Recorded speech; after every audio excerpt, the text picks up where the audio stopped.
Los Manos, Uriqeesta. Written by Elgin Lee Lawwell. It was a dog-eat-dog world here in Uriqeesta, back when the gangs took over the smaller towns and the cities, like the city of Los Manos, especially after Western Oregon and Northern California became a new state, the state of Uriqeesta. Uriqeesta has been a state now for almost 6 years and has been governed not by a local body of official governments, but rather it was being controlled by a group of former cartel and mafia members who call themselves the Peacekeepers Alliance. They use Hammurabi's law as the law of the land.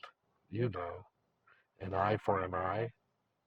Anyway, that's where I live, South Central Los Manos, and I'm affiliated with the former gang known as the South Central Senors. And we ran this city, or at least the southern part of it.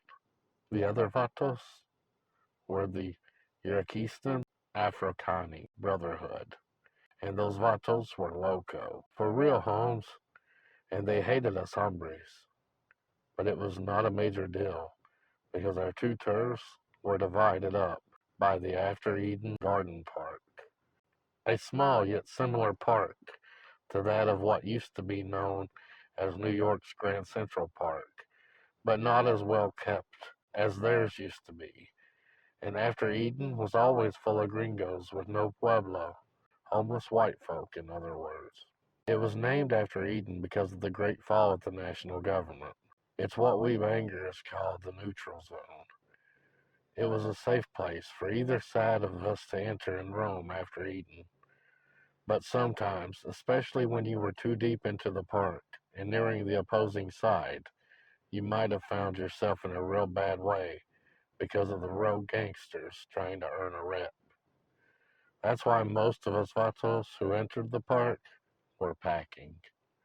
Your best bet was to have something up your sleeve at all times, especially since rumors ran rampant that an animal had been killing off the locals left and right, and all those killings were happening in and around the After Eden area, but oddly enough, only on weekends. I wasn't sure about the rumors until my homeboy, Arana, was mutilated by a group of what appeared to be Uriqeesta Africanis wearing dog masks. That's what I saw, and to me, that was the truth behind the rumors. Just a Brotherhood member in a mask, trying to cause the local homeless to be scared and evacuate the park, all while trying to keep us senors chasing after our mythical chupacabra, so to speak, so that they could claim the park as their own turf. I haven't entered After Eden since the final turf war, but I can still smell the late autumn smell of gun smoke, unity, and victory, like it was yesterday, Holmes. Here's what happened. The night Arana was savagely murdered, I ran back to the Casa de Señores and told El Presidente Beto Ganza that I saw Arana killed by a small group of UA brothers wearing dog masks. So he decided that he would send a small posse of senors to scope out the scene, and if they determined that in fact it was the Brotherhood, then we would go to war. When the gang arrived, there were 5 UA brothers there in the park clearing, looking over Arana's body. They too were strapped, and were about to open fire on the senors. But just as one of the brothers started to signal to fire, he was dragged into the wooded area of the park by someone or something that came running out from behind a bush. Instantly, all the senors and the four remaining brothers gathered around each other in a panic. One senor yelled out, Dios míos, es grande chupacabra. Then one of the brothers replied in a quivering whisper, No, that's the Egyptian god of death, Ibris. Following that, another brother said sternly, Nah, that was a dog man. That's when Senor Raquel asked, You mean like Wolfman? And everyone agreed that yes, it was absolutely a dog man, just like the telling of the Transylvanian Wolfman stories. But this dog man, was real and was one Pedro that no one wanted unleashed. Not on our streets or anywhere else for that matter. As the two gangs turned to go their separate ways to report what had happened, another dogman came out from behind a bush and nearly got its paws into Chico Chavez, but Chico managed to shoot it. It scurried off into the woods, scalded but alive. The senors and the brothers all marveled at the fact that it survived the shot. Instantly, an uproar of howls began to echo throughout the park, and it was then that everyone realized that it was an entire pack that they were dealing with. Recalling the Wolfman stories, one of the brothers said, Silver. The cap's gotta be silver. That's how we smoke these fools. And the only place to get that kind of ammo is at the ammunition bootleg on 8th Street, on the east side. So tonight, we report back, get the goods, and return here before dawn. And every god had better be blazing silver caps, no doubt. The two crews agreed, and on that night, the UA brothers and the South Central Senors decided to join forces and take down the Dogmen pack of After Eden's Garden Park. The two sides returned to their respective clubhouses and reported what had occurred. In South Central, everyone began gathering all their ammo, jewelry, and cash in hopes of being able to exchange them for silver bullets. The same was happening up north with the Uriqeesta Africani Brotherhood. Us senors, we didn't have much money and very little ammo, but we had jewelry for sure, and plenty of it. A few of our vatos took what we had and took the long way over to 8th Street. They managed to swindle a few extra rounds after explaining that we were teaming with the UA Brotherhood in taking down the rumored dogman of After Eden. The vatos brought the ammo back, and us South Central senors suited up ready for war. Meanwhile, the Uriqeesta Africanis were also preparing for war. They were not only getting physically prepared, but also spiritually. They managed to make out magnificently with the silver ammo, and they put some sort of African spell and anointed themselves with spices and oils before putting on their war paint. It was around 3:30 in the morning when we met up with the Brotherhood at the spot where we all encountered the dogmen. There were about 30 of us all together, and everyone was strapped from front to back with every type of gun imaginable. We stared each other down for a few moments. Then our president stepped forward and shook hands.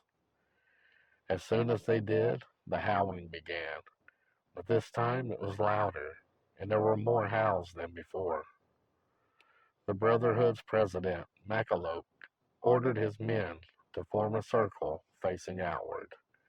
Then El Presidente Bethoganza said for us senors to fall in with the brothers.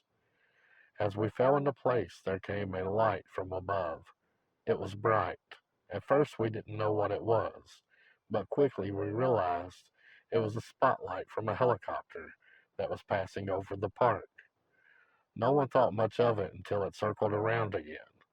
That's when Macalope said to Gonza, It's the Peacekeeper Alliance. I bet they are the ones behind all this. Then President Bethoganza said, They are not for the people. They want us to destroy each other so they can have full control over Uriqeesta. Suddenly it made sense to all of us that the whole time we were being played against one another, but it was too late to turn back. We were locked and loaded up, and the so-called peacekeepers were about to forever keep their peace.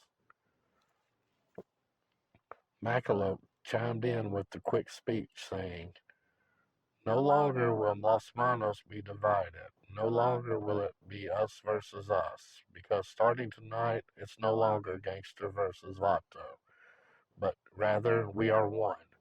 Tonight we are united as a new breed with a new creed under one sky and under one banner. Tonight, this is our Uriqeesta. Dig it?"